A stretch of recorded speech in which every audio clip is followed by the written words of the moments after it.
तुम लोग को। बस यही तो सीखा उसने, क्योंकि दिखा दे, बस यही कहानी है उनकी।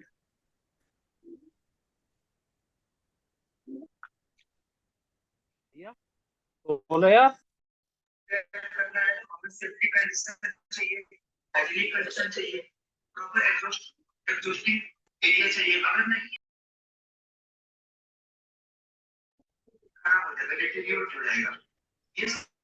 हाँ नवल। रोज बोलो। हाँ बताओ। ऐसा हो। ठीक है, अपना बताओ। आस काट रही है भैया।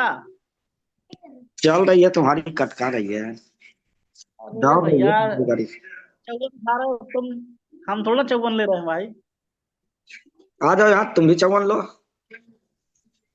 आ जाओ, ट्रांसफर यहाँ ले चौवन लो, यहाँ सब दिन चौवन चलेगी भाई। MIL में पहुंच गए तो भाई खूब चांदी काट रहे हो।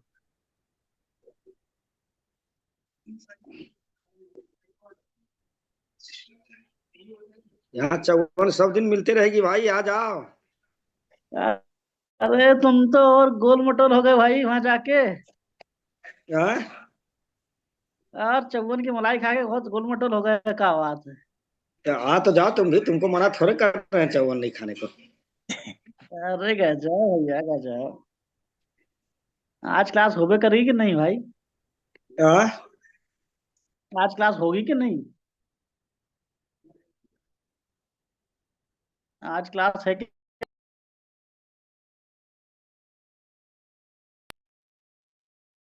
हेलो।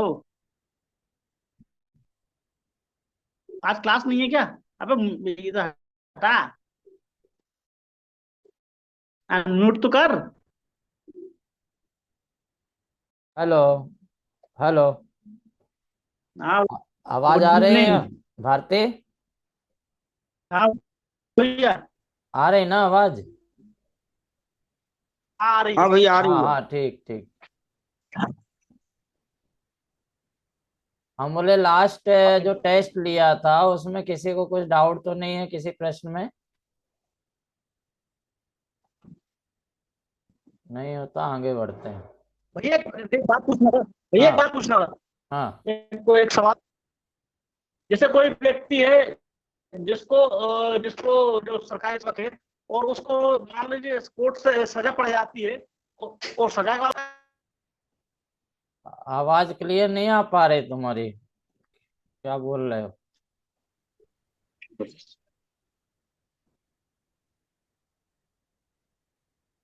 हेलो भैया।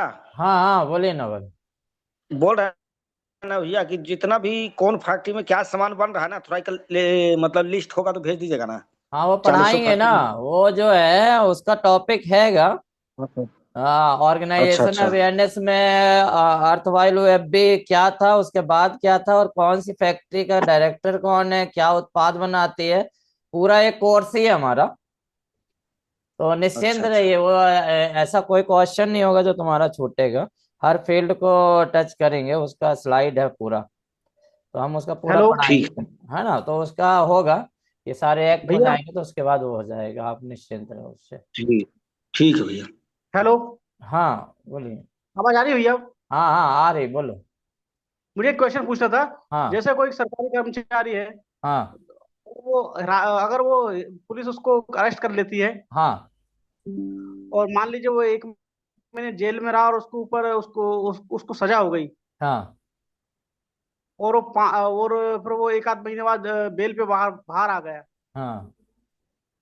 तो सस्पेंड मारा जाएगा कि नौकरी से निकाल दिया जाएगा? नहीं, यदि देखो डिक्लेयर हो गया है, सजा हो गया है, मतलब आरोप सिद्ध हो गया है, तो तुरंत बर्खास्त कर दिया जाएगा। यदि केस चल ही रहा है, 5 साल डिसीजन की सजा। फाइनल नहीं, डिसीजन फाइनल नहीं हुआ है, ठीक है, और वो बेल हो गया है, तो उस केस में सस्पेंड रहेगा। 5 साल की सजा हुई उसको तो? नहीं, यदि सजा हो गई है तो उसको निकाल सकते हैं, ठीक है, वो बर्खास्त कर देंगे तुरंत। तो उसके उसको अभी। हाँ, बर्खास्त कर देंगे। उसके बाद वो चाहे जब सजा काट लेता है, यदि वो चाहे तो मतलब हाई कोर्ट या सुप्रीम कोर्ट में जाके, या तो फिर आग्रह कर सकता है वहां। यदि सर्विस ज्यादा रहती, कम उम्र की रहती, तो कंसीडर कर भी लिया जाता है, यदि ऑफेंस बहुत ज्यादा बड़ा नहीं है तो। तो हमारा फिर वो ज्वाइन करता है तो उसको क्या उतने समय का वेतन मिलेगा?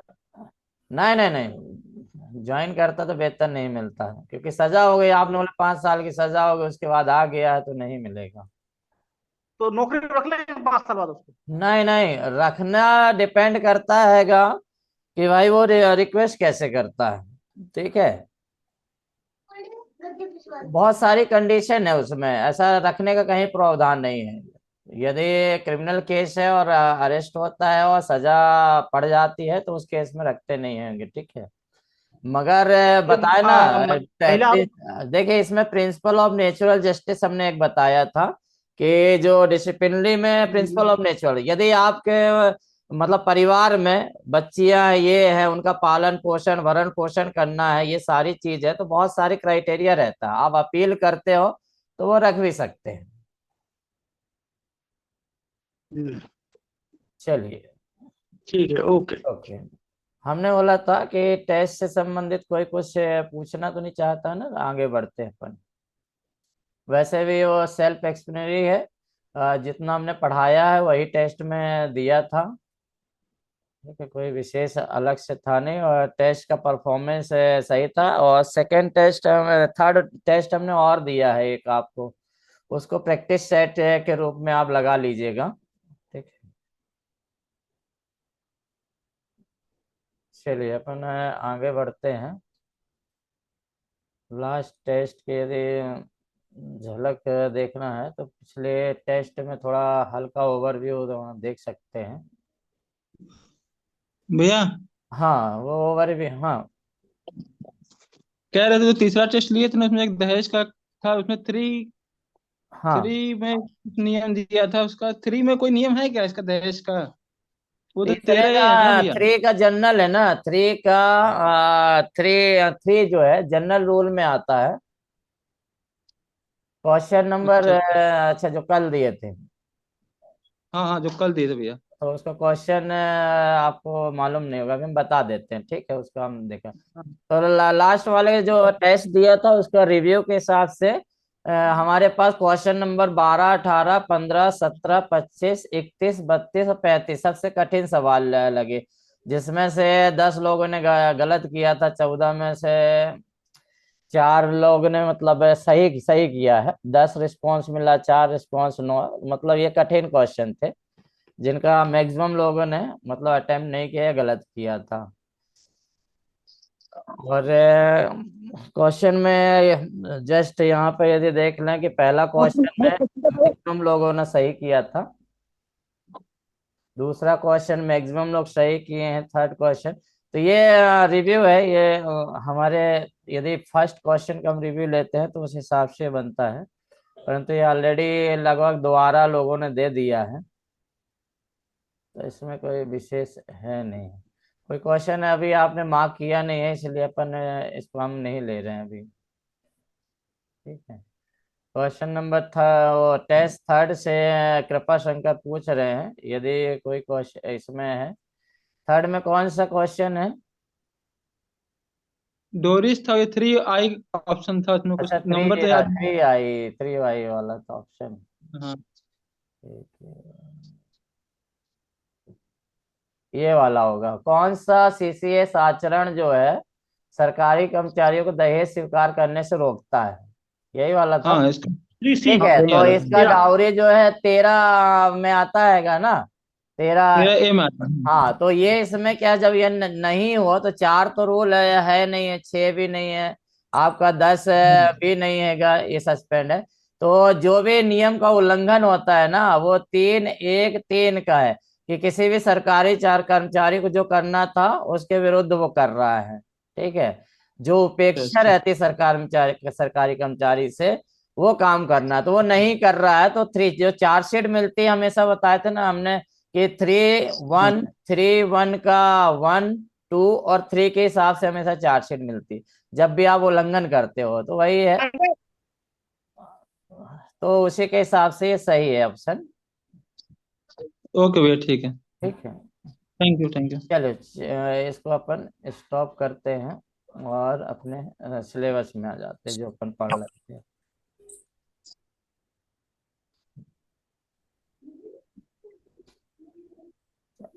लास्ट हमने देख लिया था। एक मिनट, इससे पहले हमने शायद सर्जन तक देख लिया था, ठीक है, रूल 10 तक देख लिया था। उसके बाद आज जो है हमको सेफ्टी का देखना है। नेट स्लो चल रहा है लगता है। चैप्टर 3 में हेल्थ के बारे में है और ये सबसे इम्पोर्टेंट हमने बताया था, एग्जाम में इससे काफी क्वेश्चन बनते हैं। तो हेल्थ में पहले क्लिनिक से आ जाता है, 11 से लेके 11 12 में आपका डिस्पोजल ऑफ वेस्ट, अपशिष्ट प्रभावों का निपटान हो, 13 में वेंटिलेशन टेम्परेचर, 14 में है डस्ट फ्यूम और 15 में आर्टिफिशियल ह्यूमिडिटी, 16 में है आपका ओवर क्राउडिंग। दिख रहा है स्लाइड? स्लाइड हाँ, ठीक है सर, ठीक हाँ है। ठीक है। लाइटिंग और ड्रिंकिंग, इलेक्ट्रिक स्कूटिंग, ये हमको ये बेस जो है रटना है। ठीक है, रटने का तरीका भी सही है। यदि आप फर्स्ट लाइन पकड़ ले तो 11 में क्लीननेस है, तो जब साफ सफाई हो जाती है तो उसके बाद हमें कचरा जो इकट्ठा होता है फेंकते हैं, तो 12वां में डिस्पोजल ऑफ वेस्ट और इन्फ्लुएंस हो जाता है। ठीक है, जब ये साफ सफाई हो जाती है तो उसके बाद हम वेंटिलेशन, हवा और टेम्परेचर देखते हैं, धूप आ रहा, वेंटिलेशन है। ठीक है, ये जब सब हो जाता है तो उसके बाद काम करते हैं तो डस्ट और फ्यूम में धूल और धुआं पर ध्यान दिया जाता है। ठीक है, उसके बाद ये सब चीज है, यदि धूल है, डस्ट है, गर्मी है तो आर्टिफिशियल ह्यूमिडिटी बनाते हैं। ठीक है, यदि गर्मी बहुत है, ह्यूमिडिटी जो है उसका कृत्रिम ह्यूमिडिटी क्रिएट किया जाता है, चारों तरफ से बंद हो जाए तो। इसके बाद यदि सारा चीज है तो ओवर क्राउडिंग देखते हैं, मतलब ये भी एक प्रदूषण में आता है। ओवर क्राउडिंग मतलब ज्यादा भीड़ भाड़ ना हो, ऐसा ना हो कि एक हॉल में बहुत सारे लोग काम कर रहे हैं। काम करने का एक रहेगा, स्थान रहेगा कि प्रति वर्ग मीटर में कितने लोग काम करेंगे। यह सारी सीमाएं रहेंगी, राज्य सरकार ने निर्धारित किया है और एक्ट में भी निर्धारित है कि प्रति व्यक्ति को कितना स्थान मिलना चाहिए। वो स्ट्रक्चर ऑफ द कंपनी या ऑर्गेनाइजेशन पर डिपेंड करता है। लाइटिंग की देखेंगे, लाइटिंग की पर्याप्त व्यवस्था नहीं है। ड्रिंकिंग वाटर, लेट्रिन, यूरिनल और स्पूटिन। ठीक है, इसमें सबसे इम्पोर्टेंट जो आता है 11 नंबर क्लीनिस के बारे में पूछता है, जो एग्जाम में आपको पूछेगा। यदि आप उसको हाईलाइट कर लेंगे तो वो भी बढ़िया। आपका ये क्लीनिस पूछता है कि किस एक्ट में, किस सेक्शन में आता है, तो 11वें सेक्शन में आता है। इसके बाद आपसे पूछता है ओवर क्राउडिंग के बारे में पूछता है 16 नंबर में, लाइटिंग का पूछता है और ड्रिंकिंग वाटर सबसे ज्यादा पूछा है। आप जितने भी देखेंगे चार्जमैन एग्जाम है या किसी में भी ड्रिंकिंग वाटर का आपको बहुत मिलेगा। इसके बाद 19 में आपका लेट्रिन, यूरिनल और स्पुटनिन, और आपका ये वाला भी आईएमपी है 20 में। ठीक है, तो 11 से 20 जो है आपको पूरे याद होने चाहिए। 11 से 20 आप तो रट ही लीजिए, ये स्लाइड जो है ना स्नैपशॉट खींच लीजिए, और जब मशीन में काम कर रहे हैं, खाली समय में है, तो एक बार देखना है, एक हफ्ते में पूरा रट जाएगा। ठीक है, क्योंकि इसमें से क्वेश्चन आपके बनना है। इसकी डिटेलिंग वो नाम से ही स्पष्ट होती, तो उसके अंदर क्या होना चाहिए। तो थोड़ा थोड़ा हम देख लेते हैं, क्योंकि बहुत सारी चीज जो सुनते हैं उससे भी याद रहता है कि उसके अंदर है क्या क्या चीज। चलो देख ले क्लिनिस में, क्लिनिस के बारे में यदि इसमें देखा जाए, थोड़ा एडमिट कर लेते हैं, कई लोग अभी बाहर है, 21 लोग। अब नहीं तो प्रत्येक रहा। कारखाने को स्वच्छ व किसी भी नाली, शौचालय या अपवित्रता से मुक्त रहना चाहिए। ये क्लिनिस में ये तो है, मुझे स्वच्छता में जो भी है, नाली शौचालय जो है इससे दूर दूर होना चाहिए। फर्श, बेंच, सीढ़ियों और रास्तों पर जमा हुई गंदगी और कचरे को प्रतिदिन झाड़ू या किसी अन्य प्रभावी इस विधि से हटाया जाना चाहिए। तो वो मिलेगा तब जाओ। देखिए किसी का साउंड ओपन है तो विशेष करके बंद रखिए। प्रत्येक कार का सबके साथ है ना कुछ। देख लेते हैं साउंड किसका ओपन है। महेंद्र भारती और सोहन साहू यदि कुछ क्वेश्चन पूछना हो तभी आप साउंड ओपन रखें, अदरवाइज बंद ही रखें। भैया मेरा तो बंद था, मैंने हाँ अभी तो खोला। ठीक है, बंद कर लो। ठीक है, प्रत्येक जो मतलब कार्य कक्ष मतलब जहां आप काम कर रहे हैं, ठीक है, फर्श को कम से कम सप्ताह में एक बार धोकर, झाड़ू तो रोज ही लगना चाहिए, साफ सफाई, परंतु फर्श की धुलाई कम से कम सप्ताह में एक बार हो। तो क्वेश्चन ऐसा ही आएगा, ठीक है, कि मतलब क्लीनेस रूल 11 के हिसाब से फर्श की धुलाई कितने मतलब का ड्यूरेशन या टाइम पीरियड क्या रहता है, कितने समय में होना चाहिए। तो महीने में एक बार, हफ्ते में एक बार, ठीक है, या 6 महीने में एक बार, इस टाइप से क्वेश्चन बनते हैं। तो ये जो वहाँ पे हाईलाइटेड किए हैं उसको आपको याद रखना है। मतलब फर्श की धुलाई जो है वह हफ्ते में कम से कम एक बार होना जरूरी है, झाड़ू रोज लगेगी। यदि किसी निर्माण प्रक्रिया के दौरान फर्श गीला होने की संभावना हो, कभी कभी कहीं कहीं पानी वाला काम होता है, ठीक है, तो वहां पे गीला होता है, तो जल निकासी की व्यवस्था होनी चाहिए। ठीक है, सभी आंतरिक दीवारें, विभाजन, छत, कमरों के ऊपरी भाग, मार्ग, सीढ़ियों की दीवारों की निम्नलिखित रूप से बनाई जानी चाहिए। कैसे बनाई जानी चाहिए, अब ये वाला स्लाइड अच्छे से याद रखना, ठीक है, ये वाला आपको बहुत इंपॉर्टेंट है। यदि वे पेंट, धोने योग्य जल पेंट को छोड़कर, मतलब क्या है, एक पेंट होता है जिसके अपन पेंटिंग करते हैं तो वॉशेबल होता है, तो वॉशेबल को छोड़कर, वॉशेबल नहीं है, मतलब यदि साधारण पेंट किया गया वार्निश है, तो उन्हें कम से कम 5 साल में एक बार वार्निश होना चाहिए। मतलब लिखा रहता है कारखानों की दीवारों को जो पेंटिंग होता है वो कितने सालों में किया जाता है, तो लिखा रहेगा 2 साल में, 5 साल में, 10 साल में। तो ये आपको याद रखना कि हर 5वें वर्ष में पेंट या वार्निश किया जाना चाहिए। ठीक है, इसके बाद जो है, यदि वह धोने योग्य जल या पेंट है, मतलब वॉशेबल पेंट का हमने यूज किया है, तो कम से कम 3 वर्षों में एक बार पुनः रंग किया जाना चाहिए। ठीक है, या 6 महीने में उसको धोना है। तो ये दो क्वेश्चन अलग अलग टाइप से पूछता है। तो ये शब्द यदि है कि भाई धोने वॉशेबल है तो वॉशेबल को छोड़कर, वॉशेबल नहीं है तो 5 साल में, वॉशेबल है तो आपका 3 साल में, परंतु हर एक महीने में उसको धोना पड़ता है। इसके बाद यदि सतह चिकनी या पारदर्शी है, ठीक है, नीचे का फर्श की बात हो रही है, तो प्रत्येक 14 महीने में कम से कम एक बार निर्धारित विधियों से साफ किया जाना चाहिए।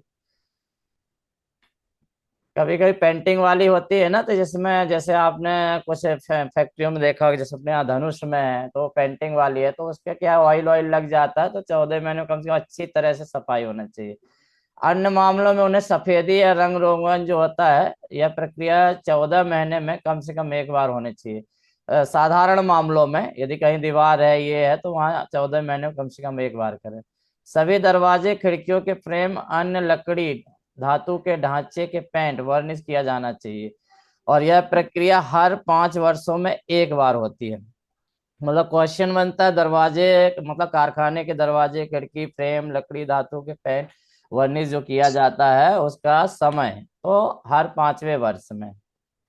तो ये स्लाइड जो है आपकी जो इम्पोर्टेंट रहती है, आप उसको चाहे तो फोटो खींच ले, बाकी हम नोट्स देंगे ही, उस समय भी आप हाइलाइटर से हाईलाइट कर लेंगे।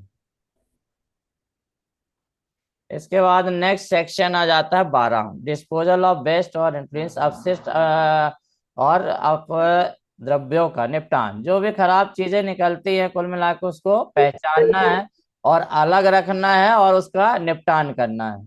ठीक है, तो प्रत्येक कारखाने में विनिर्माण प्रक्रियाओं के दौरान उत्पन्न होने वाले अपशिष्ट और अपद्रव्यों को उपचार के लिए प्रभावी व्यवस्था की जानी चाहिए, ताकि उन्हें निष्क्रिय हानिकारक बनाया जा सके।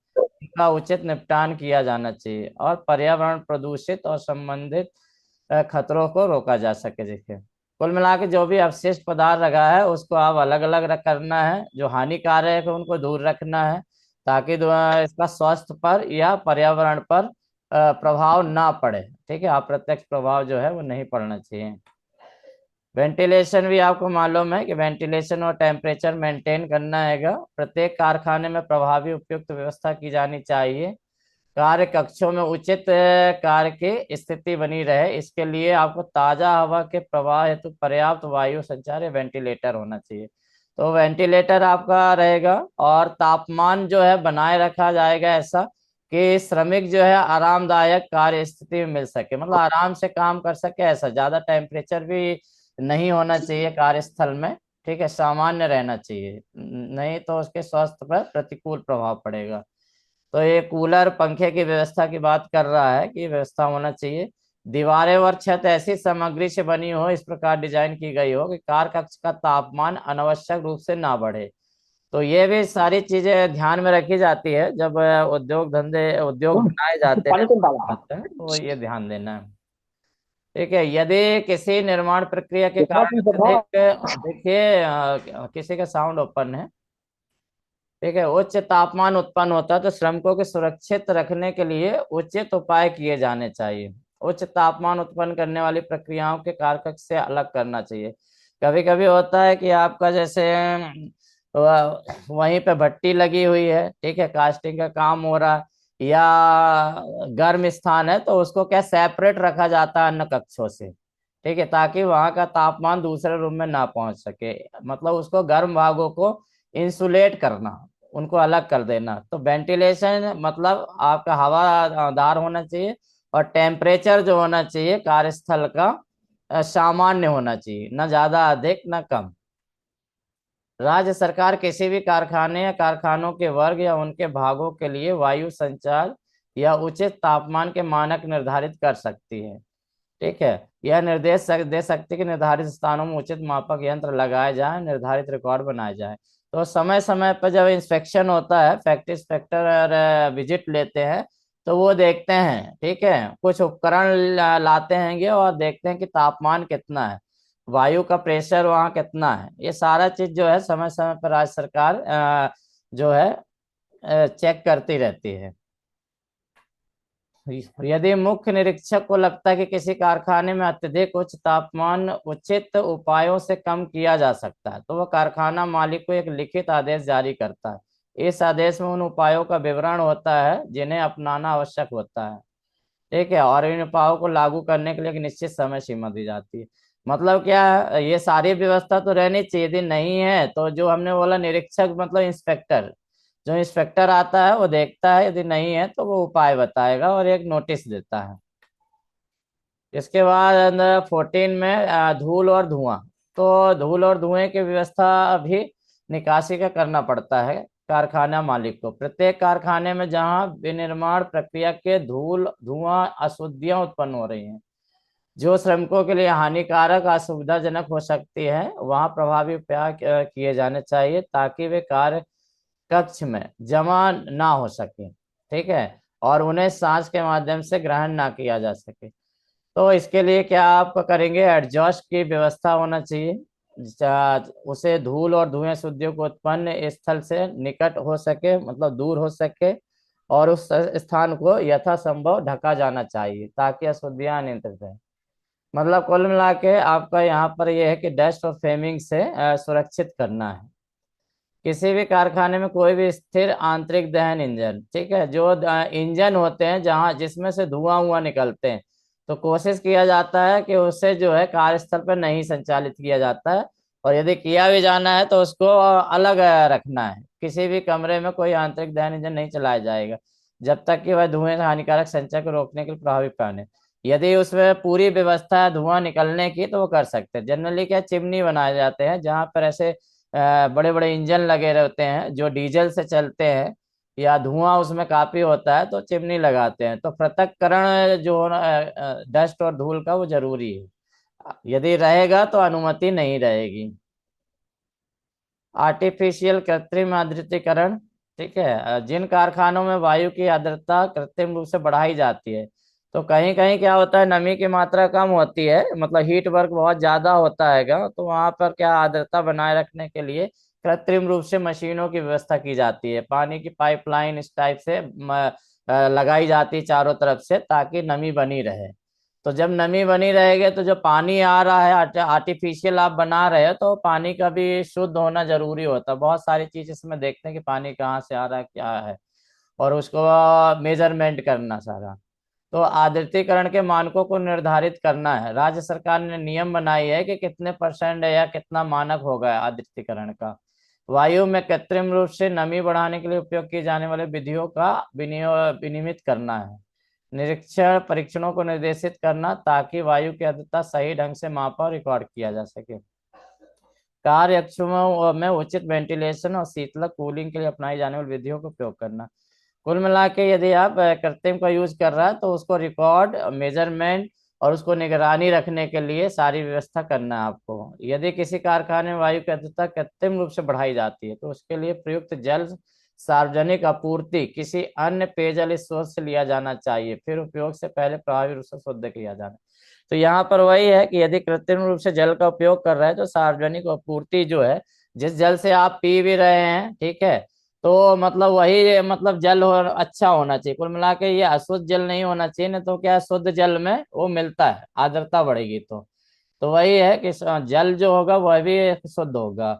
यदि किसी निरीक्षक को लगता है, इंस्पेक्टर यदि विजिट करता है, उसको लगता है कि कारखाने में आर्द्रता बढ़ाने के लिए प्रयुक्त जल जो है उपधारा 2 के अनुसार प्रभावी रूप से शुद्ध किया जाना चाहिए, मतलब शुद्ध नहीं है, तो ठीक से शुद्ध नहीं किया गया तो कारखाने प्रबंधक को एक लिखित आदेश जारी किया जाता है, मतलब नोटिस जारी कर, उसमें सुधारक के उपाय बताए जाएंगे और एक समय सीमा रहेगी कि 15 या 30 दिन में आप व्यवस्था करिए।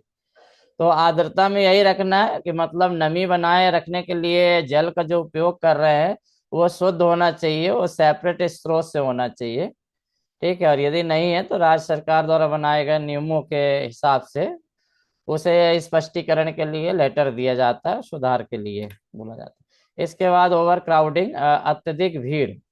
तो क्राउडिंग वाले से भी क्वेश्चन आता है, इंपॉर्टेंट, इसको भी स्लाइड को आप जरूर नोट करना, ठीक है। किसी भी कारखाने में कमरे में इतनी भीड़ नहीं होना चाहिए कि वहां काम करने वाले श्रमिकों को स्वास्थ्य के लिए हानिकारक हो, ठीक है। ये बहुत ही इंपॉर्टेंट है, कई बार एग्जाम में आया है। श्रमिकों के लिए पर्याप्त स्थान सुनिश्चित करने के लिए बोला गया है। इस अधिनियम के लागू होने से पहले, एक अधिनियम लागू होने से पहले का है, एक अधिनियम लागू होने के बाद है, दोनों क्वेश्चन को पढ़ के आपको करना है। तो अधिनियम के लागू होने के पहले मौजूदा कारखानों में प्रत्येक श्रमिक के लिए कम से कम 9.9 घन मीटर का स्थान होना चाहिए। मतलब एक श्रमिक जो काम कर रहा है तो जो मशीन है उसकी और आजू बाजू से सारा मिला लिया जाए तो जो आपका घन बनता है ना मतलब लंबाई चौड़ाई ऊंचाई, ये जो है 9.9 घन मीटर का होना चाहिए, ये याद रखेंगे। और इस अधिनियम के लागू होने के बाद निर्मित कारखानों में, तो क्वेश्चन में लिखा रहता है विशेष करके लागू होने के बाद, लागू होने के पहले, तो प्रत्येक श्रमिकों के लिए कम से कम 14.2 घन मीटर स्थान होना चाहिए, ठीक है। तो यदि कंपनी में यदि शुरू में उसने बनाया 9 महीने 9 चल जाएगा, परंतु सारे अधिनियम लागू कर दिया है, फैक्ट्री नियम, इंस्पेक्टर को रिपोर्ट भेज दिया, 1 साल हो गया है, तो उसके बाद नियमावली के हिसाब से 14.2 घन मीटर का स्थान जो है एक श्रमिक के लिए होना चाहिए। ये कारखानों की बात हो रही है, मगर यदि फैक्ट्री जो है वो लिख के दे दे कि नहीं ये पर्याप्त स्थान है हमारे लिए, मतलब उसमें दो व्यक्ति भी काम कर सकते हैं, ऐसा काम है, तो वो भी कंसिडरेबल होता है। उपधारा के तहत गणना करते समय फर्श के 4.2 मीटर से अधिक ऊंचाई वाले किसी भी स्थान को नहीं गिना जाएगा, ठीक है। फर्श के मतलब 4.2 मीटर से ऊपर ऊंचाई यदि मचान बना है या कुछ भी बना है तो उसको काउंटिंग में नहीं लिया जाएगा, मतलब बोला है, ठीक है। यदि मुख्य निरीक्षक जो चीफ इंस्पेक्टर, जो फैक्ट्री चीफ इंस्पेक्टर होता है, तो लिखित आदेश द्वारा आवश्यक समझे तो प्रत्येक कार्य कक्ष में एक सूचना प्रदर्शित की जानी चाहिए जिसमें अधिकतम श्रमिकों की संख्या बताई जाए, ठीक है। इस धारा के पदानुसार हो सकती है। तो जनरली जैसे एक बड़ा हॉल है आपका, वहां कारखाना है, उसमें यदि 15 लोग हैं तो वो संख्या लिखी होना चाहिए कि यहाँ 15 वर्कर काम कर रहे हैं, और उस जो हॉल का है साइज क्या है, तो उसके हिसाब से 14 व्यक्तियों के हिसाब से पर्याप्त स्थान है या नहीं, तो वो इंस्पेक्टर निकाल लेता है।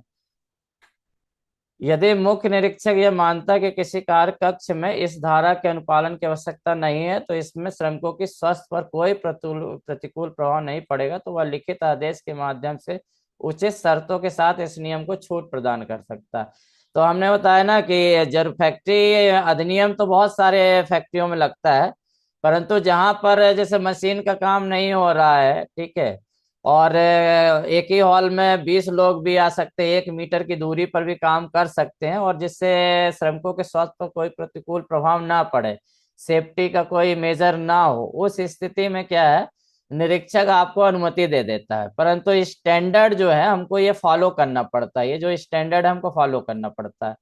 परंतु यदि निरीक्षण के दौरान पता चलता है कि यार जरूरी नहीं है इतने दूर दूर, और निर्माणी प्रशासन खुद लिख के देता है कि ये पर्याप्त स्थान है, ठीक है, एक मेजरमेंट के हिसाब से बना के दे देता है, तो वो लागू हो जाता है।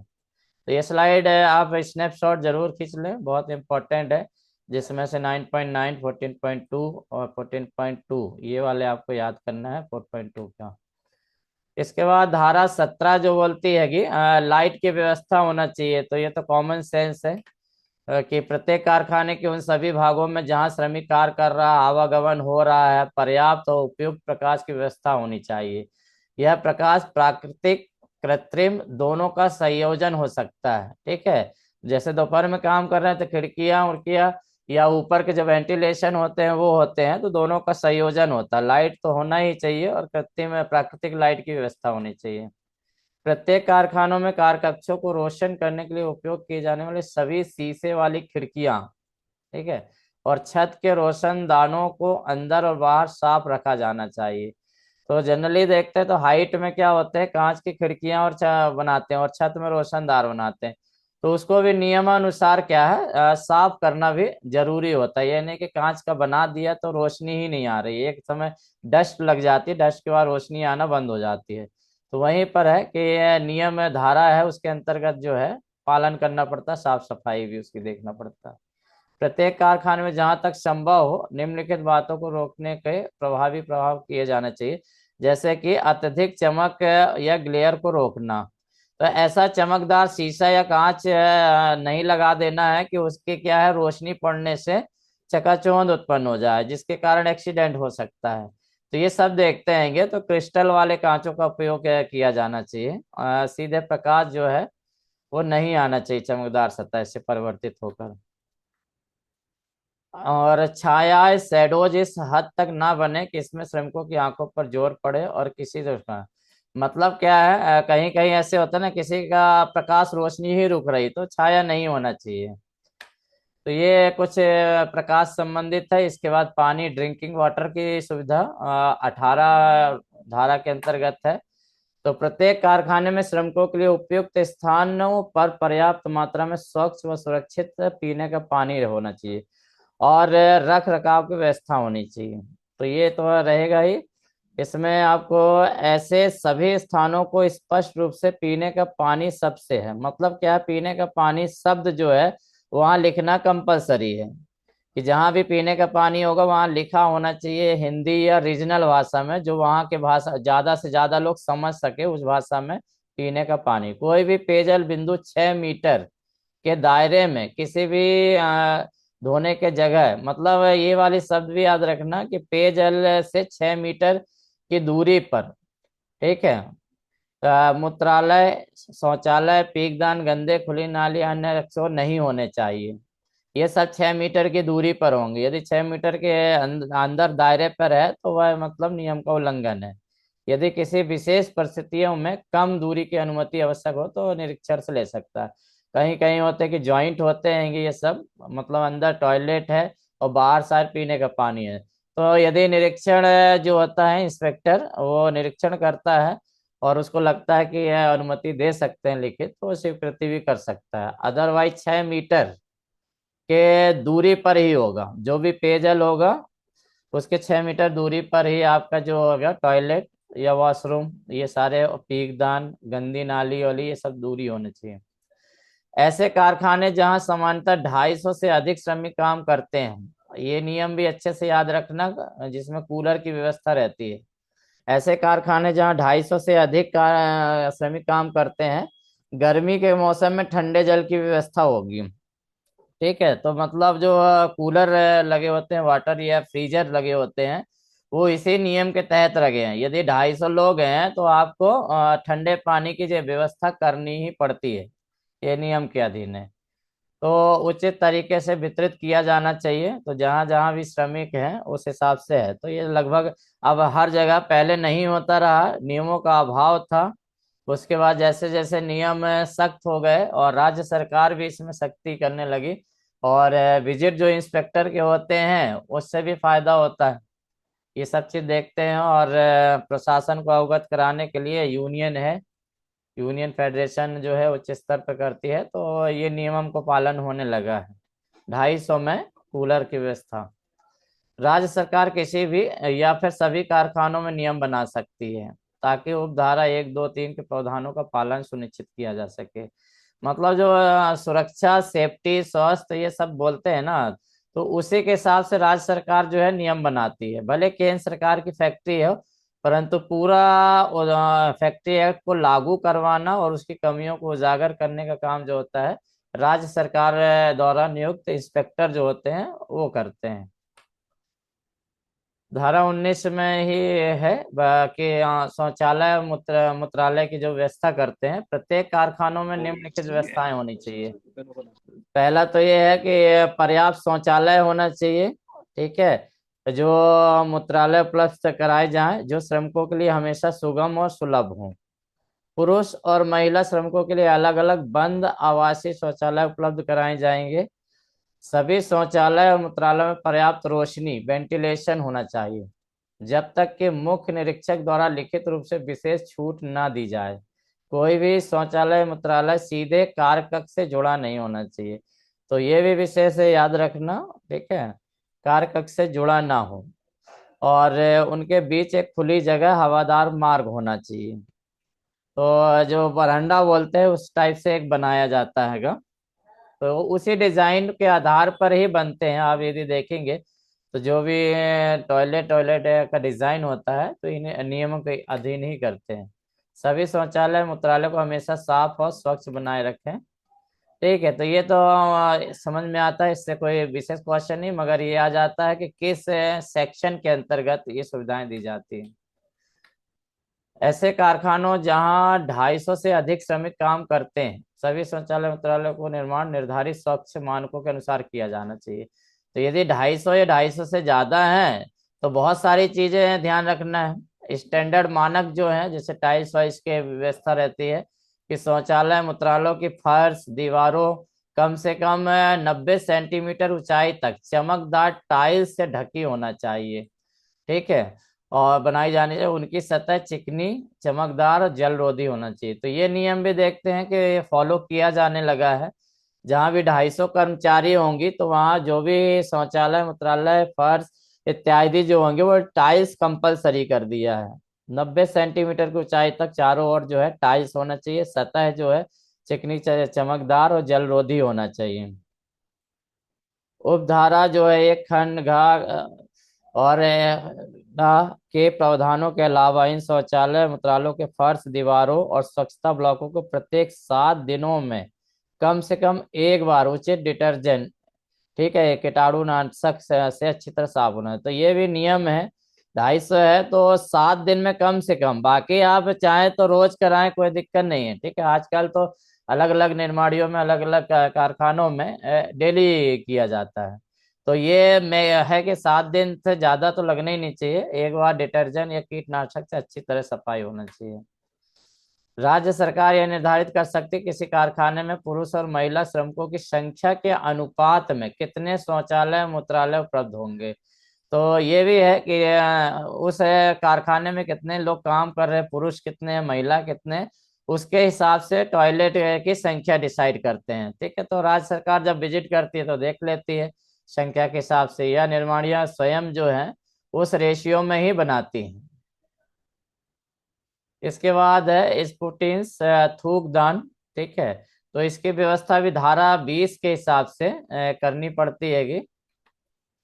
तो प्रत्येक कारखाने में पर्याप्त संख्या में थूकदान उपयुक्त स्थानों पर उपलब्ध कराए जाने चाहिए।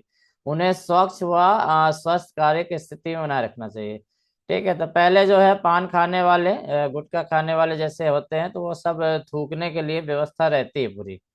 तो ये बनाना पड़ता हैगा, और उचित स्थान पर रखना है, ये भी है किसी भी व्यक्ति को कारखाने परिसर में निर्दिष्ट थूक दानों के अलावा अन्य स्थान में थूकने की अनुमति नहीं होती है। इस नियम और इसके उल्लंघन पर दंड जानकारी देने वाला एक नोटिस जो है कारखाने के प्रमुख स्थानों पर स्पष्ट होना चाहिए। ठीक है, कि भाई यहाँ सार्वजनिक स्थानों में नहीं थूकना है, पिगदान में ही थूकना है, ये सब लिखना है। और इसमें पेनाल्टी है, यदि जो थूकता है तो 5 रुपए का है। ये अभी 5 ही रुपए है, ठीक है, इसमें अमेंडमेंट नहीं है। बहुत सारी चीजें जो हैं एक्ट में अभी वही चल रही हैंगी। तो ये वाला भी क्वेश्चन स्पुटनिक से बनता हैगा कि यदि सार्वजनिक स्थान पे यदि कोई कर्मचारी थूकता है तो उसे में कितनी पेनाल्टी है। 5 रुपए, 50 रुपए, 500, 1,000 ऐसा लिखा आएगा। तो बहुत नॉमिनल राशि है। इसके बाद आता है सेफ्टी। तो ये अपन ने इससे पहले हमने पढ़ लिया हेल्थ वाला, जो बहुत इम्पोर्टेंट है। अब सेफ्टी में बहुत सारी चीजें हैं, मगर इम्पोर्टेंट इसमें जो है 5-6 ही चीज इम्पोर्टेंट आती हैं। बाकी जो अच्छे से पढ़ रहा है उसको सब पढ़ सकता है, ठीक है। बहुत मतलब टिपिकल नहीं है, परंतु जहाँ हमने हाईलाइट करा है, जैसे 21 नंबर रूल फेंसिंग और मशीनरी को हमने हाईलाइट किया है। 28 में होइस्ट एंड लिफ्ट का है। 29 में लिफ्टिंग मशीन, चेन, रोप और लिफ्टिंग के बारे में है। 35 में प्रोटेक्शन ऑफ आइस के बारे में है। इसके बाद जो है सेफ्टी ऑफिसर। तो ऐसे 4-5 इसमें बहुत इंपॉर्टेंट है जिससे क्वेश्चन बनते हैं। और बाकी चीज जो होती है वो कॉमन सेंस वाली है कि उसके शब्दों से ही समझ में आता है, ठीक है। तो शब्दों से ही समझ में आ जाता है, सेंटेंस पढ़ने से समझ में आ जाता है। तो वो चीज है, तो इसमें से कुछ को हम छोड़ेंगे, कुछ को पढ़ेंगे। तो फेंसिंग और मशीनरी, तो फेंसिंग और मशीनरी समझ रहे होगे, जो खतरनाक मशीनरी होती है, डेंजरस मशीन होती है, जिसमें से जैसे चिप्स उप्स निकलती है, या कुछ में मोटर है, या फिर आपका पाइप वाइप वाला काम हो रहा है, पट्टा चलता है, तो ऐसी मशीनों को क्या है, फेंसिंग करना जरूरी होता है। तो सुरक्षा या घेराबंदी अनिवार्यता, मतलब इस नियम में है कि भाई जो है आपको सुरक्षित करना मशीनों को चारों तरफ से, मगर हर प्रकार की मशीनों को नहीं, जहां डेंजरस हो। प्रत्येक कारखाने में निम्नलिखित मशीनरी के खतरनाक भागों को, तो यहाँ पे बताया कि डेंजरस पार्ट जहां पर हैं तो सुरक्षित रूप से घेरा जाना चाहिए। प्राइम मूवर के सभी गतिशील भाग, इससे जुड़ा फ्लाई व्हील। तो जनरली मोटर वोटर के जो रहते हैं तो प्राइम मूवर पार्ट जो होते हैं, मूविंग वाली चीजें हैं, ठीक है। फ्लाई व्हील हो गया, तो इन्हें क्या है, सराउंडिंग करना है। वाटर व्हील हो गया, वाटर टरबाइन के हेड रेस और टेल रेस, इनको ढक के रखना है। लेथ मशीन के स्टॉक बार के आगे बढ़ा हुआ भाग, ठीक है।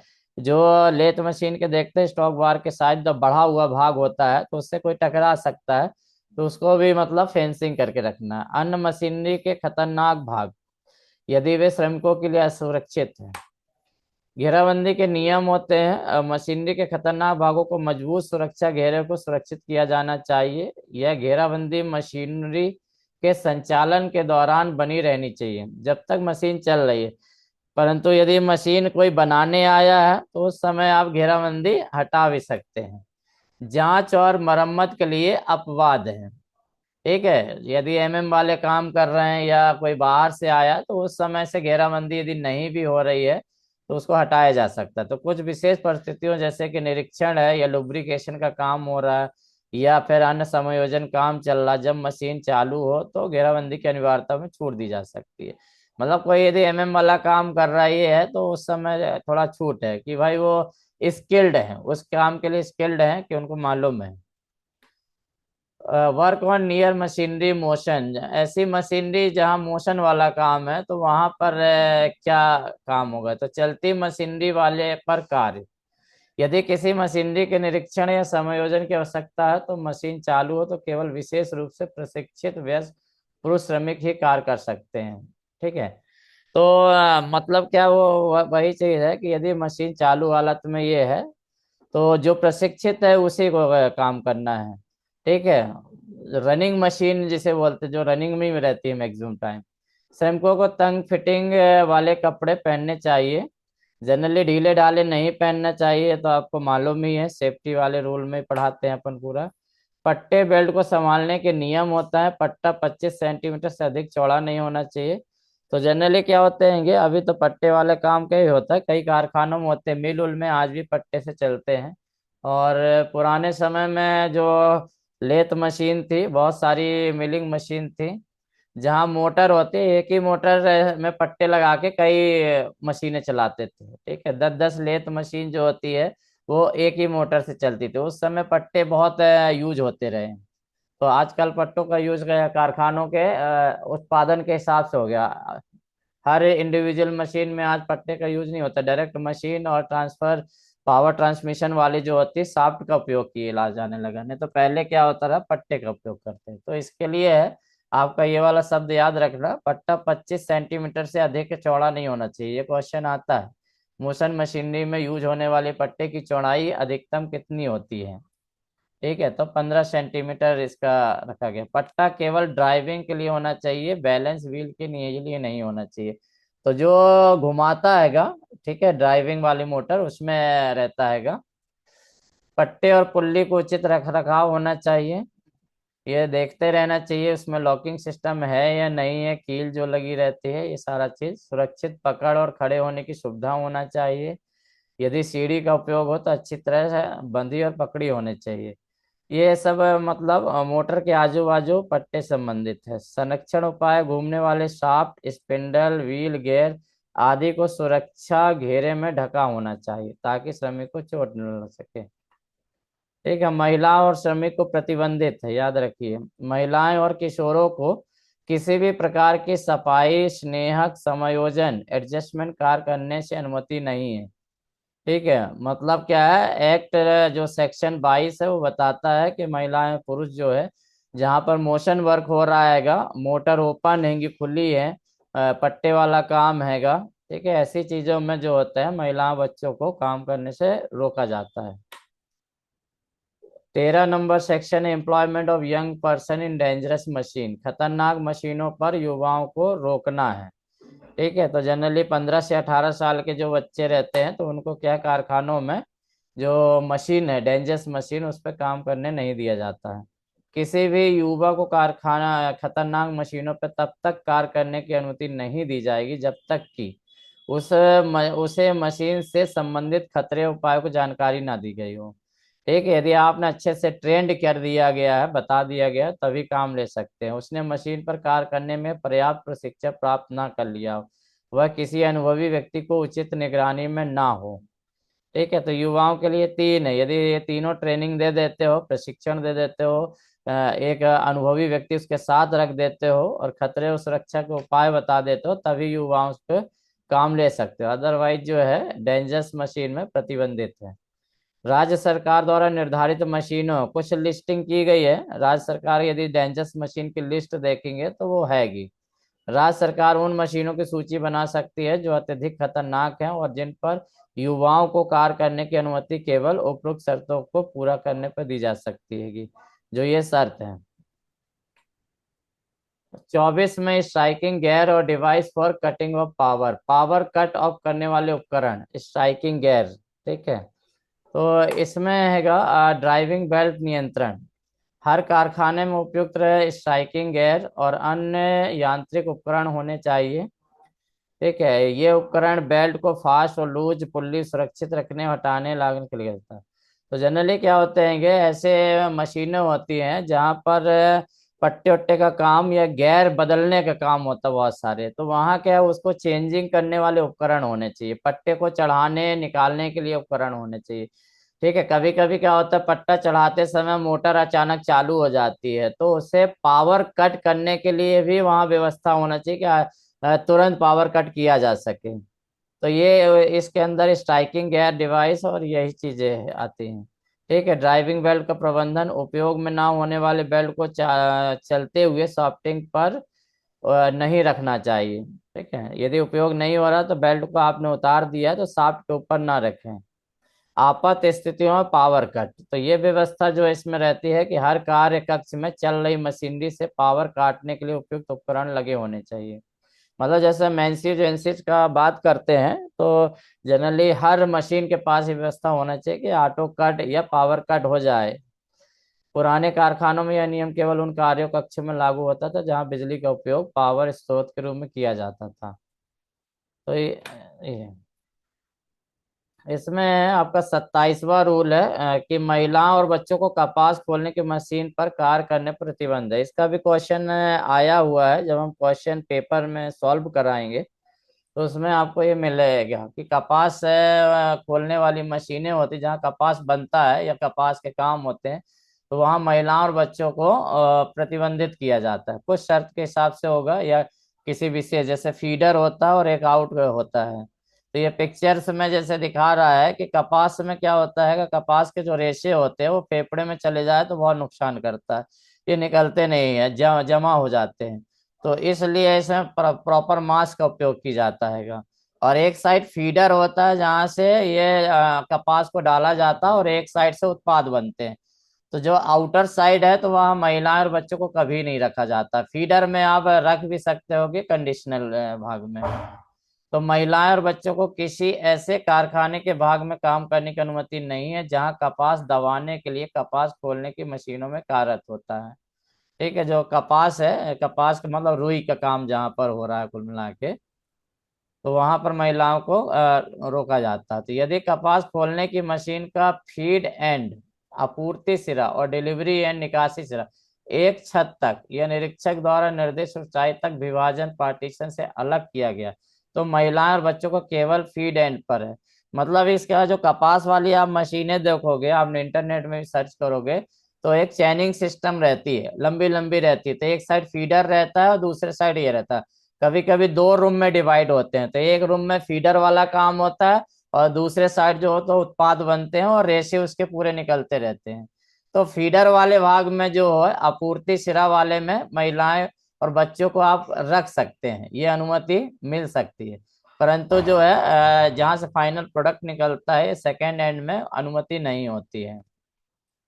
होइस्ट एंड लिफ्ट, मतलब उठाने वाली मशीनें। होइस्ट और लिफ्ट का मतलब होता है उठाने वाले। तो आपने देखा होगा कि बड़े बड़े पोर्ट में भी होस्ट लगे होते हैं, जो सामान को, जो होते हैं बड़े बड़े कंटेनर को उठाते हैं। यदि निर्माणी फैक्ट्री में भी बात करें तो जो ओवरहेड क्रेन होते हैं और लिफ्ट होते हैं, ये जो सामान को ऊपर से नीचे उठाते हैं, तो उसके लिए भी नियम बनाए गए हैं। तो उसी में सामान्य नियम में यह है कि हर होस्ट और लिफ्ट अच्छी आंतरिक संरचना, मजबूत सामग्री और पर्याप्त क्षमता वाली होनी चाहिए। ठीक है, इनका उचित रखाव किया जाना चाहिए। हर 6 महीने में सक्षम व्यक्ति द्वारा निरीक्षण। तो ये इंपॉर्टेंट याद रखना, ये भी क्वेश्चन में कई बार आया है, चार्जमैन में आया है, जेडब्ल्यूएम में आया है, कि होस्ट और लिफ्ट की जो निगरानी या इंस्पेक्शन होता है वह कब होता है? 6 महीने में, साल भर में, 5 साल में, 2.5 साल में, इस टाइप से आता है। तो हर 6 महीने में सक्षम व्यक्ति होता है। आपके निर्माणियों में देखे होंगे कि साल में एक ही बार रहता है, ड्यू डेट लिख देते हैं, साल में करते हैं। तो नियमानुसार जो होती है 6 में आपको करते हैं। तो प्रिवेंटिव मेंटेनेंस के नाम पे 6 महीने में कर देते हैं, फिर एक है जो होता है मेजर कर लेते हैं। तो जितने भी ओवरहेड क्रेन है, होस्ट है, लिफ्ट है, हर 6 महीने में इनका होना जरूरी है। और निरीक्षण रिकॉर्ड बनाया जाता है। निरीक्षण का रिकॉर्ड रखने के लिए एक रजिस्टर विवरण होगा जिसमें आपका लिखा रहता है कि आपकी डेट की इंस्पेक्शन डेट और ड्यू डेट, ये 2 डेट आपको मिलती है। और नंबर क्या है, ये सारा चीज है, मेक है, कौन सी धातु से बनी है, उसके कितने वेट की क्षमता है, कितने टन का है, ये सारी चीजें आपका होस्ट और लिफ्ट में रहता है।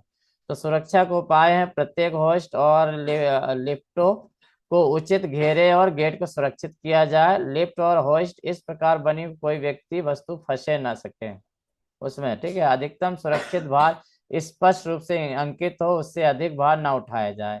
मतलब उसकी कैपेसिटी होना चाहिए, होस्ट लिस्ट की कैपेसिटी क्या है, और जितनी होगी उतना ही रहेगा, उससे ज्यादा भार नहीं उठाएंगे। यदि लिफ्ट व्यक्तियों को ले जाने के लिए उपयोग हो रही है तो उसमें प्रवेश और निकास के लिए गेट लगाया जाना चाहिए।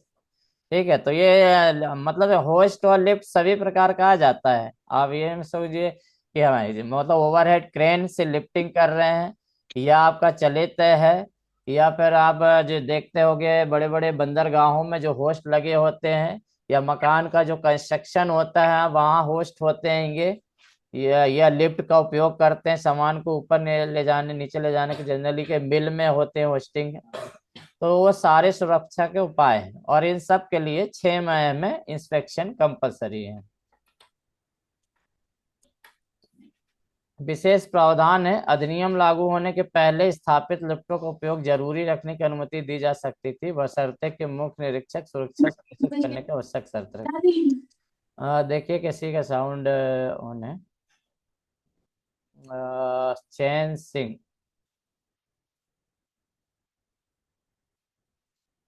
ठीक है, तो ये प्रावधान है इसमें आपका हैगा, राज्य सरकार किसी विशिष्ट प्रकार के लिफ्ट पर इस अधिनियम में कुछ प्रावधानों को लागू न करने का निर्णय ले सकती है यदि इसे अनुचित माना जाए। व्यक्तियों को ले जाने वाली लिफ्ट के लिए अतिरिक्त नियम है।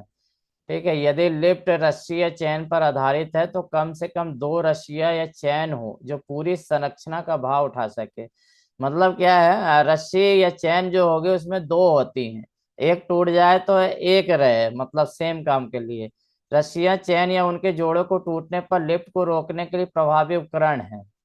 तो ऐसी भी व्यवस्था होनी चाहिए कि आपने 2 रस्सी या 2 चैन लगा दी है, दोनों ही टूट गई हैं, तो क्या होगा, तो लिफ्ट को रोकने की तीसरी कोई व्यवस्था भी होनी चाहिए ताकि लिफ्ट जो है रुक सके।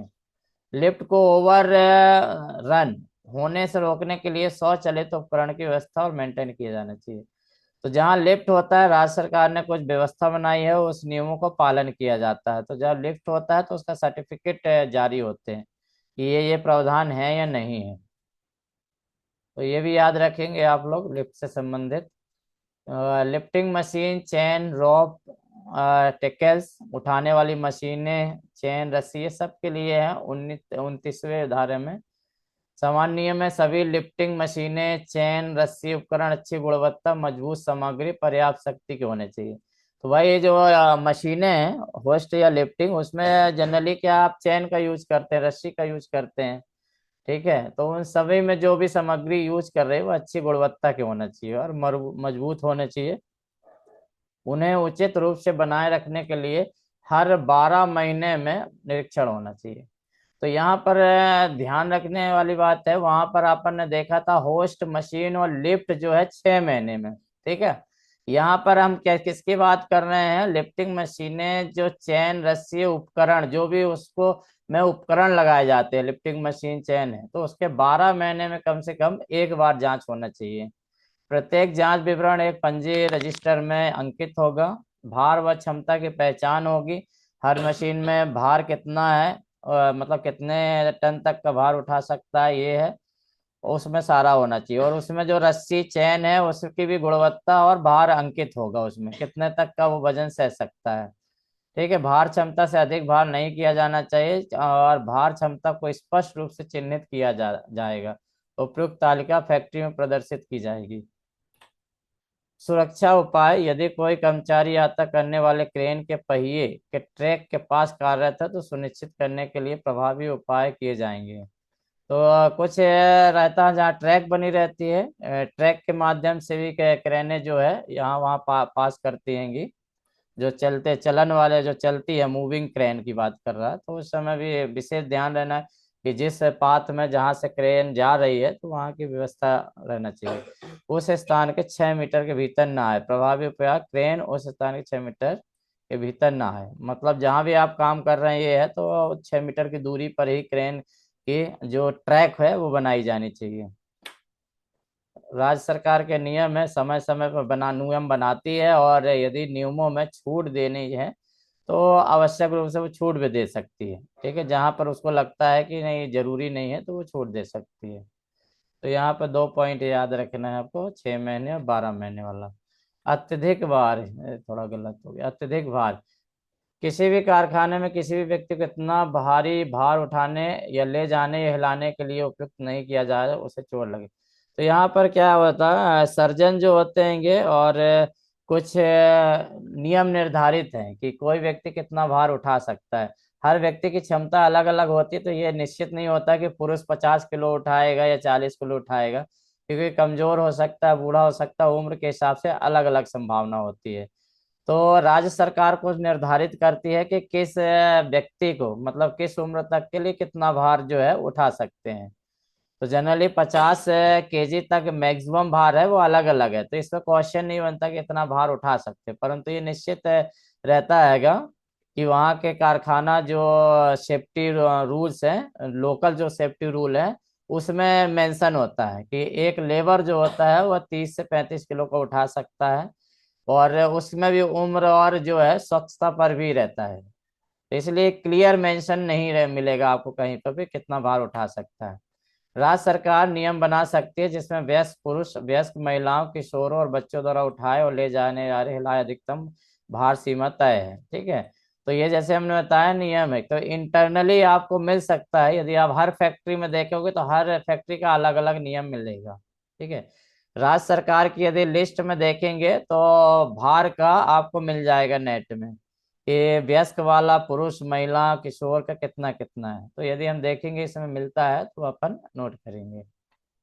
ये नियम कारखानों, किसी विशेष श्रेणी के कारखानों, किसी विशिष्ट प्रक्रिया के लिए लागू हो सकते हैं।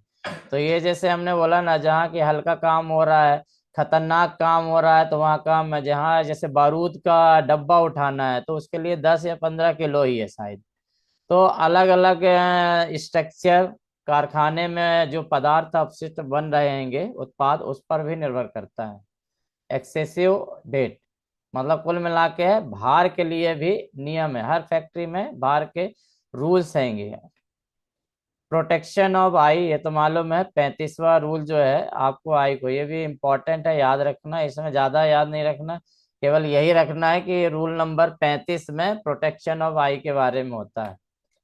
कुछ विशेष विनिर्माण प्रक्रिया में आंखों को चोट का जोखिम हो सकता है।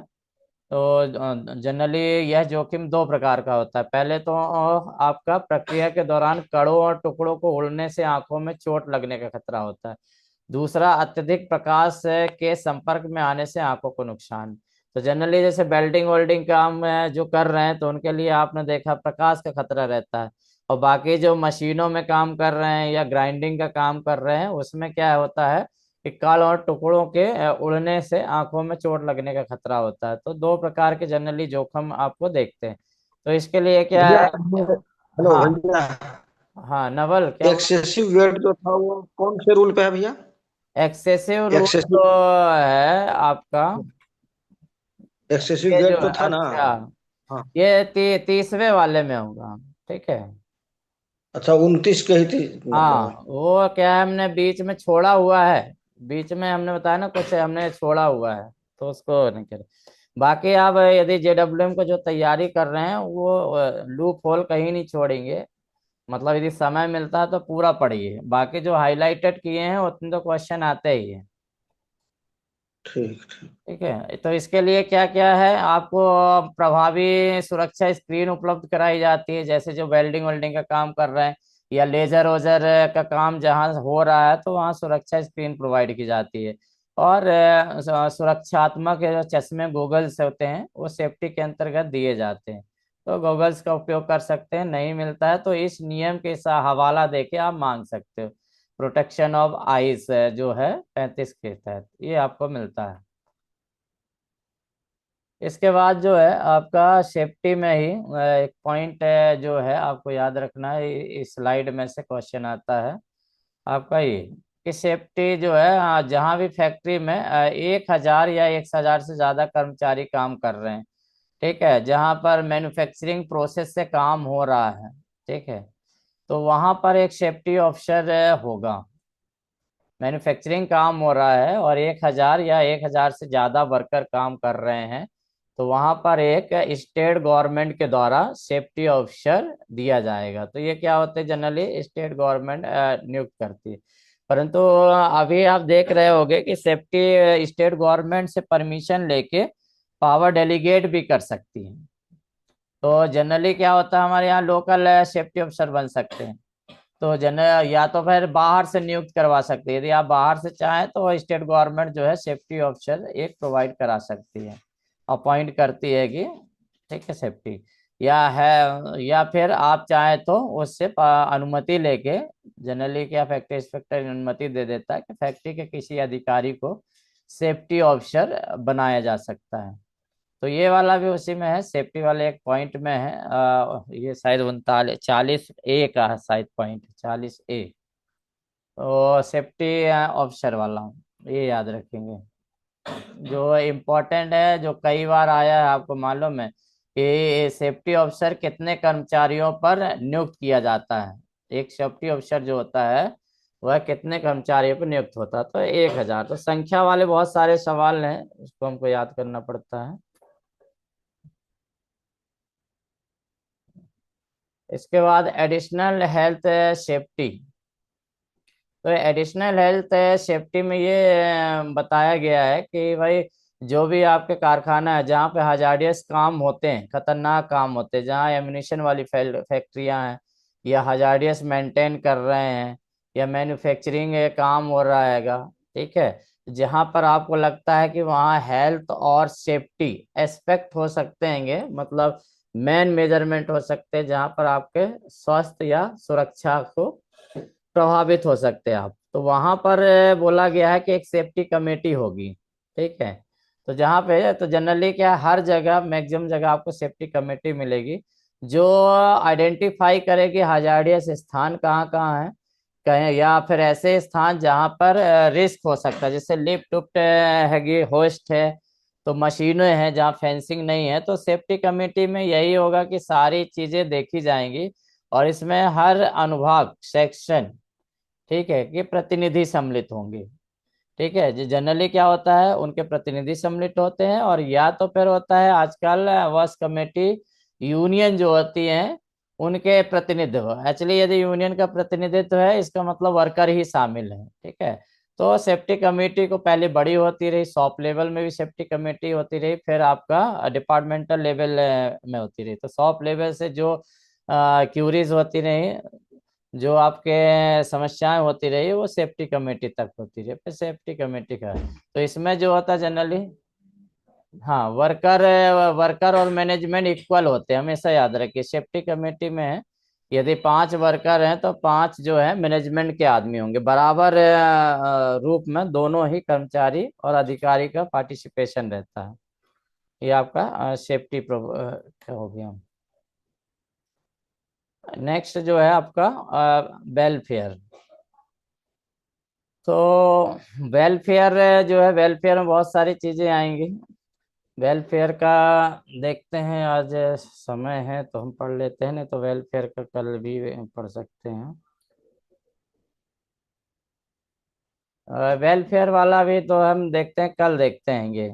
अभी तक इससे पूछा है वेलफेयर के क्या हैगा, कुछ हमको स्लाइड और भी बनाना है, ठीक है। वेलफेयर को डिटेल में लेंगे थोड़ा, क्योंकि वेलफेयर से काफी क्वेश्चन बनते हैं, इसलिए क्या है इसमें ये जो है इस स्लाइड में थोड़ा संक्षिप्त है, संक्षिप्त हम ना पढ़ा के थोड़ा इसमें डिटेलिंग करेंगे। तो अभी तक में यदि कुछ आपको पूछना है तो आप पूछ सकते हैं। एक क्लास और सर बचेगी। जो जो पढ़ा है ना उसकी थोड़ा स्लाइड शेयर कर दीजिएगा। ठीक है, तो वो स्लाइड हम कॉपी भेज देंगे, मगर स्लाइड के रूप में भेजेंगे, नोट्स के फॉर्म में नहीं भेजेंगे, ये जो है आपका स्लाइड ही भेज हाँ देंगे, हाँ ठीक है सर। ठीक है ना। क्योंकि नोट्स जब हम बनाएंगे तो प्रॉपर तरीके से आपको हिंदी इंग्लिश में बना के देंगे। तो वो खत्म होने के बाद कल की क्लास जो है थोड़ा याद रखिए, कल क्लास 8 से 9 होगी। थोड़ा हमको क्या है, एक मैरिज में जाना है, और जाना कंपलसरी है, इसलिए कल की क्लास जो होगी वो 8 से 9 होगी, उसका हमें नोटिस डाल देंगे। और ये जो है वीडियो इसमें डली रहेगी, आप देखते होंगे, आपके ईमेल आता होगा, ठीक है, जो रजिस्टर्ड ईमेल है आप देखेंगे तो उसमें ईमेल आपको रिसीव होगा, और वीडियो के 7 8 वीडियो का हमने दिया था लिंक, और सारे सभी आपके पास आया होगा।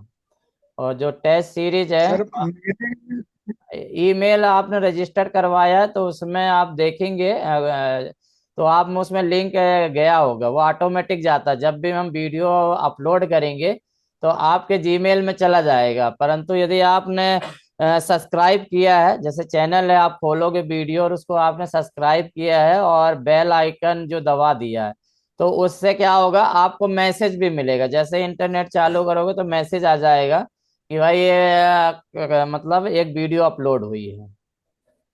तो वो ध्यान ध्यान रखिए, उसमें आपको क्या क्लास छूट जाती है, तो उसके लिए वो रखी गई है प्रोविजन।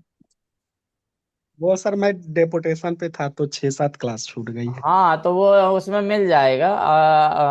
आपने ईमेल दिया हमको, ईमेल आप दे देना। आपका शायद ठीक। ईमेल या ईमेल खोल के देखना, हो सकता है। क्या नाम है आपका? सर नरसिंह शर्मा, मैंने खोल के देखा था, उस पे कोई मैसेज नहीं है। हाँ, नरसिंह शर्मा। जस्ट हो, जरा देखते हैं आपका। नरसिंह शर्मा। हाँ, आपका ईमेल जो है, ईमेल आपने नहीं दिया, आपने मोबाइल नंबर दिया है बस। ठीक है, तो आप मैसेज कर देंगे हमको तो वो आपको वीडियो अवेलेबल हो जाएगी। चलिए, और किसी को कुछ पूछना तो नहीं है, नहीं तो हम क्लास को यहीं खत्म कर रहे हैं। ठीक है, okay. Good night to all of you. कल जो है 8 से 9 क्लास। गुड नाइट सभी को।